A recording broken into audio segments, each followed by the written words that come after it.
This video is made possible by our sponsors, AJA. We'd like to thank AJA for all their support and tell you to go to aja.com for all your production and post-production needs. Hi, I'm Gordon Burkell from Filmmaker U. At Filmmaker U, we create courses for film professionals to deepen and diversify your existing skill set. You can learn more at filmmakeru.com or of course follow us on Twitter at filmmaker_u. Every week we're joined by a film professional to discuss their work, and this week I'm joined by Nat Fuller and Laura Zempel, the editing team behind Netflix's Beef. Welcome to the show, guys. Thank you. Thanks for having us. Thank you for having us.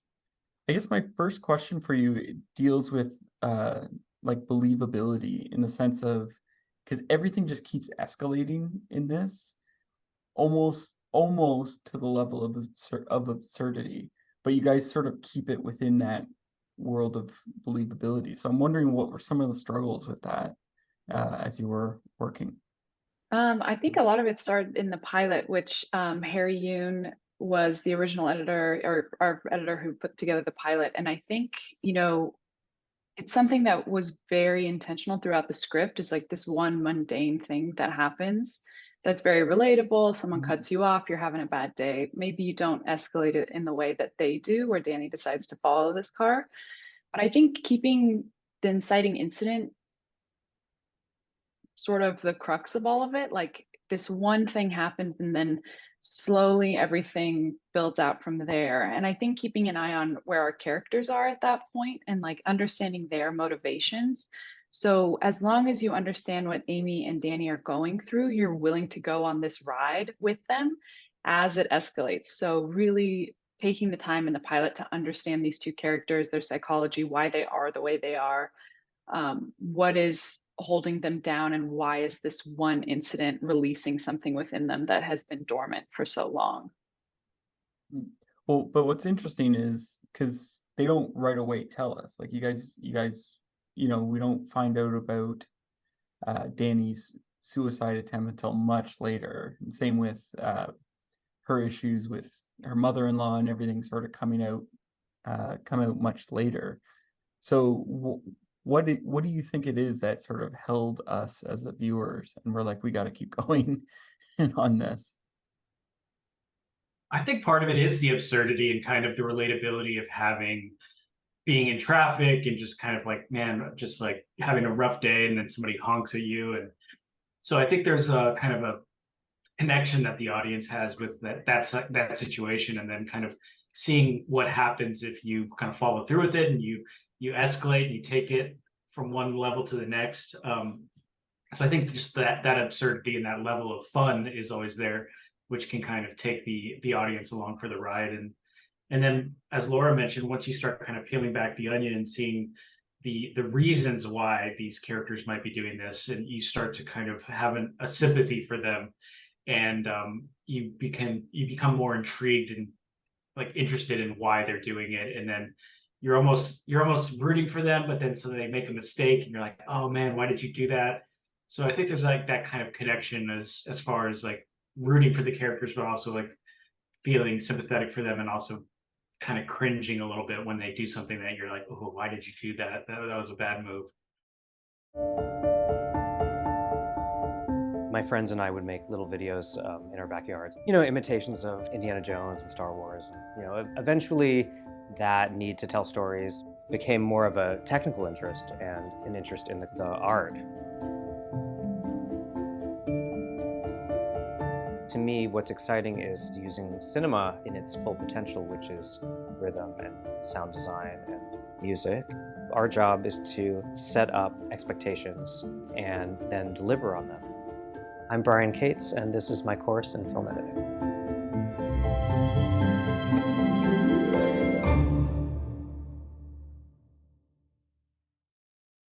So what would you say was the cringiest part for you in terms of what they did? I mean, definitely Danny, when he threw away the college applications.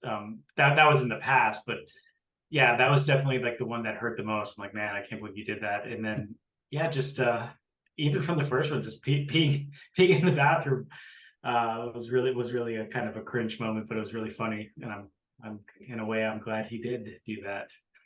How about for yourself, Laura? What's I think I agree with Nat. The one that came to mind immediately was when Danny throws away the college applications. I remember reading that in the script and thinking, oh my God, I don't know how we can come back from this. Like, this is so devastating and horrible.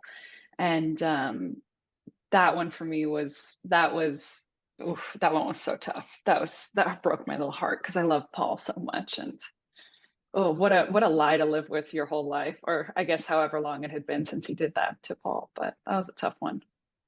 Now, one of the things I noticed when I was reading up on this and before I watched it even is a lot of people talked about the tension in it and sort of like they themselves would get angry as they're watching it. Like there's sort of like a feeling as they were watching it. I'm wondering, how did you guys get that tone and that feeling through your cutting?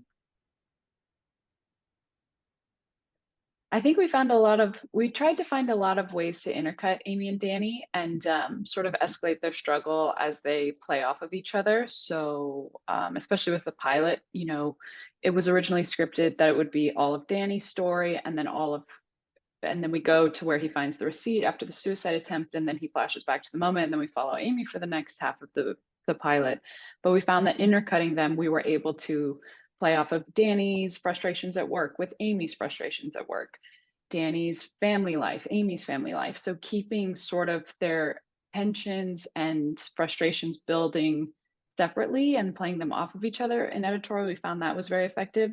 And then also, I think something that can't be taken for granted is our score from our composer Bobby Krilic.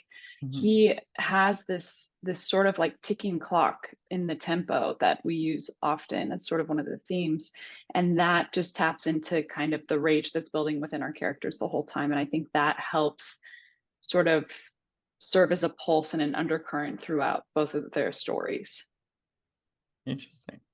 Now you guys, I asked you before if there were, particular scenes you want to talk about. And Laura, you talked about the body swap. Can you give us a bit of background on that and then why you chose that one? Yeah, so in episode 10, the finale, when Amy and Danny they've taken some sort of berries that are having them hallucinate. I remember reading the script and it's written as Amy is talking as Danny, Danny is talking as Amy. And I remember thinking, how are they going to do this in a visual medium? Like, how are they going to explain it? How are we going to make sure it's coming across to the viewer? And they did a beautiful job, like the cinematography Larkin did coming down the tree, and we hear them. And it was originally Amy was speaking as Danny and Danny was speaking as Amy the whole time. But in putting together the scene, we had the idea to have their voices sort of blend. And so this is one of the scenes that Nat and I worked on together, or we both worked on it at separate points. Like I did the first assembly, and then Nat, really came in and polished it and worked with Sunny, our showrunner, and got it to the next level. But I think it's incredible what they did in the mix, where we had Stephen Yoon and Ali Wong record both of the lines, the whole scene. And then in the mix, they found a way to blend it together to help the viewer sort of understand what's happening and sort of settle into the scene as both of them are sort of settling into the trip and what's going on in their sort of hallucinations. And because it's a very strange and sort of absurd and surreal moment, but at the same time, it's such an emotional scene where these two characters are finally able to express themselves and see the parallels between their journey and each other. And so it's kind of what you were talking about balancing the absurd with the deep emotions. And I think that scene to me is one of the reasons it's emblematic of the whole series and like the best parts of it. What were some of the challenges in that scene? Ooh, well, it's really long. It's a really long scene, and there's certain beats within it. So it starts funny. He's talking about getting hit with the Kmart Memna, and then Danny lays down and he's talking about Catch-22, which I know is something that's really personal to Sunny. And then there's sort of these different shifts within the scene, and you can tell by the blocking, like they start upright, and then they both end up on the ground with their backs to each other, and then they face each other. And then once they face each other, it's like really when the emotion has to hit. So that scene has such a delicate arc of like, it starts funny and kind of silly and then gets a little bit deeper. and then it gets really personal and vulnerable. And so in working on that scene, like carving out those beats, and again, the music, I think what Bobby gave us worked so beautifully, and it actually really hits those beats and you can feel it. You can stay. I was just trying to make the scene as engaging as possible so that the end really pays off when the camera finally pushes into the ground. And, you know, as a viewer, you think they died and that's the end. So just trying to make that scene feel as satisfying as possible, but also not corny, because they are things like very deep, surreal, strange things to each other. And it was just all about getting that emotion to land because their performances were so, so good. So I just wanted to For honor the whole them. series. Yeah, I These mean, are they're phenomenal. incredible. Yeah, it was Yeah. so, I mean, God, we get that, and it's just our job not to screw it up, you know? Well, and I can't remember her name, Ali Wong, because she's a comedian, and I've seen her in comedic roles, but then Oh I yeah. just not felt like a different person completely. Like it felt really fresh. Like I was really impressed with her. Yes. Yeah. I was so excited to hear that she was going to be on the show because I love her stand up. Mhm. And then seeing her do these dramatic scenes, she just totally nailed it. I'm so happy for her. Yeah, no, she crushed it. What no, you mentioned that like you guys sort of shared the scene in the sense that you passed it off. How much sharing of scenes did go on in this series, or was that just sort of special situations? Well, for episode 10, it was more of kind of a logistical situation because Laura had worked on it, and then Laura had to go off to another show, and I was still on, and so I shepherded episode 10 to the end. So Sunny and I really got in and kind of took what Laura had done and then polished up certain scenes, omitted certain scenes, kind of did a lot of work where we moved things around and we kind of got it to the place where you see it at the end of the day.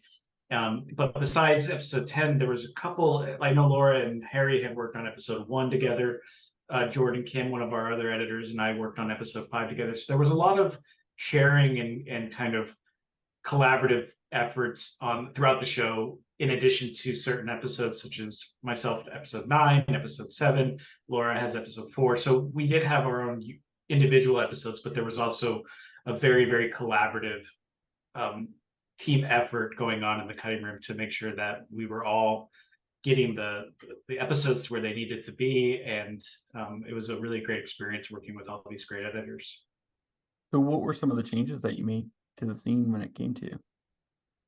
For that scene in particular, it was adding this wave effect and doing, as Laura mentioned, the editing of the dialogue pieces.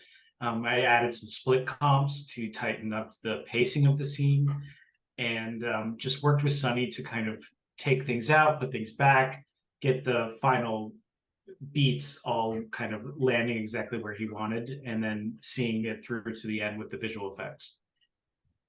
Now you had mentioned the scene you wanted to talk was the church crying scene. Mhm. Can you tell us about that scene and why you chose that one?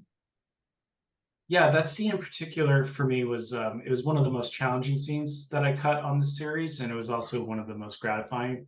From the moment I read the script, I knew that that was going to be kind of a heavy scene that I wanted to really give a lot of care and detail and attention to. And when I saw the dailies, I was just blown away by Steven's performance and his emotion that he brought to the scene. And so, yeah, going into it, it was very like it had a little bit of a special target on it. And working with Jake, who directed the scene, it was very collaborative effort in trying to get the build right, because that scene was all about nonverbal cues and Danny watching and taking in all these moments and kind of having this realization that his life has kind of become something that maybe he isn't so happy with, and then being ultimately just having a breakdown moment. And it was very interesting because I remember showing that scene to a couple of people, and we got some people who thought it was funny, and then some people who thought it was very sad, and some people who thought that it was just exactly like it was at their church experience. So I think the range of emotions that people felt from that scene was really something that I enjoyed seeing. And it was just something that I really enjoyed putting together and kind of seeing the reactions for it. And it's you know, it's a great performance by Steven, and all around just was a very gratifying thing to cut. Now, I don't usually see a church that bright and like white walls and all that stuff. What like in because you talked about it being very much on the facial cues and like what he's looking at. What like when you got the rushes, like how do you like to assess the rushes? Like how do you figure out or how do you determine what will be seen as realistic or authentic from the actor's delivery? I just watch from the beginning. I just start the take and I sit and I watch it, and I kind of take a natural feel towards it. And if I start to feel emotional, or if I start to feel something is happening, I have my finger on the markers and I just mark it. And so that's the first thing, is I watch it from the beginning to the end, and I see what's happening, and I listen to what the director's saying, if their directors are saying anything. But really it's more about just like taking in the footage and the performance as a very first viewing, and seeing how I feel about it, and then taking that and then assembling it later, and making sure that you know, as me as the first audience member is like really feeling something, or like something that is, I'm feeling the emotion, I can try to trust that the audience will feel that as well. Interesting. Now, I'm wondering if, you know, for yourself, Laura, what do you look at for the rushes when you're getting the dailies and trying to find something that's authentic? It's so funny. I love that now and first, because it sounds like we do it exactly the same way. I have a color for my locators in Avid. Cyan is like mine. I try to just keep that as like my personal like flag. And when I'm watching dailies, I tend to watch the last take first. So if there's 5 setups, I'll watch take 5, or 5 takes of one setup. I'll watch the last take of each setup first, just to sort of see the overall architecture of the scene and like what angles I have to work with.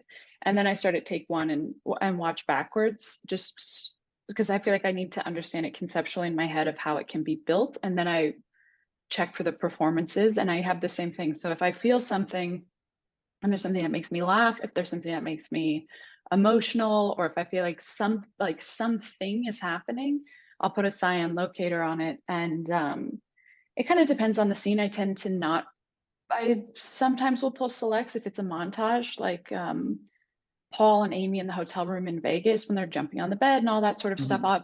I will pull selects into a timeline of just moments that are fun or funny or really cinematic, or you know, where there's just this like synchronicity with the camera and the actors.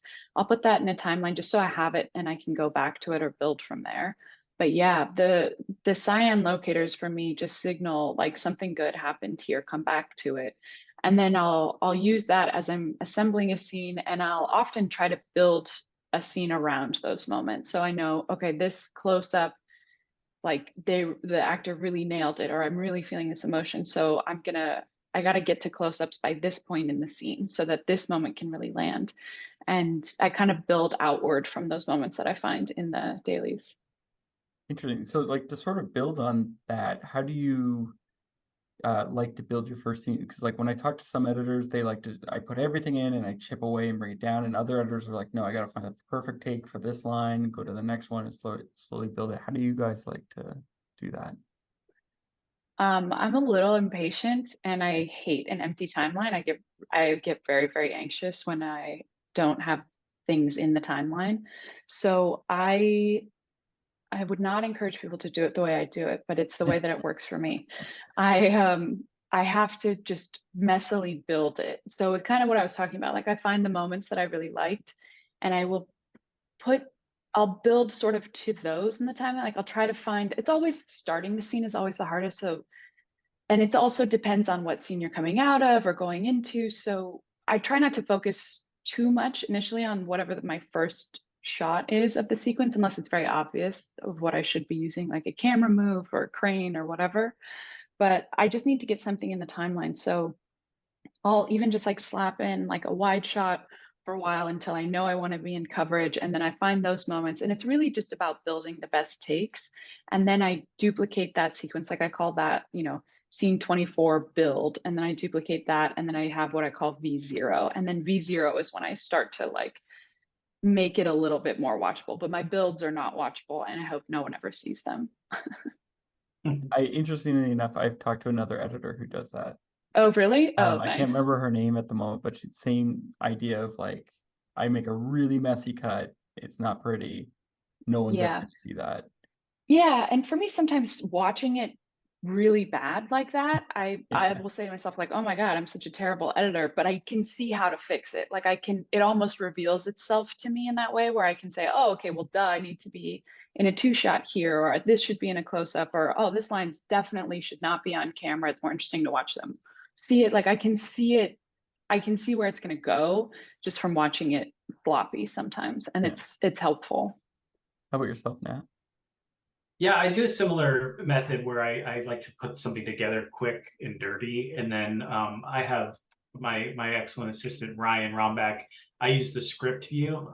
So what I'll do is while I'm building the scene out, my assistant will be putting all of the line reads into a script view, and then once it's built out, and I'll kind of get the skeleton of it, then I'll go back and I'll listen to each individual line read and kind of piece together my favorite dialogue moments to kind of accentuate certain things or kind of get a little bit of inflection going. So for me, it's very similar where I'll build something kind of long, quick and dirty, and then I'll like start whittling it down and getting it better and better and better. And I'll watch it maybe like, 5 or 6, 7 times or more, and just kind of keep watching it until it gets to the point where it feels really good, really tight. And then I'd like to show it to the creatives after that. Now I have one last question for you guys. What would you say is your favorite guilty pleasure movie or show to watch? Nat, you go first. I love this movie Speed Racer by the Wachowskis. I don't know why. I remember when it came out and it got like just trashed. It was like 30% on Rotten Tomatoes, and I was like, man, this movie must be terrible. And then I watched it and I was like, wow, this movie's so good and so fun and so colorful, and the action was incredible. So it's definitely a guilty pleasure because I think most people would say that movie is trash, but I love it and I think it's really fun to watch. How about yourself, Laura?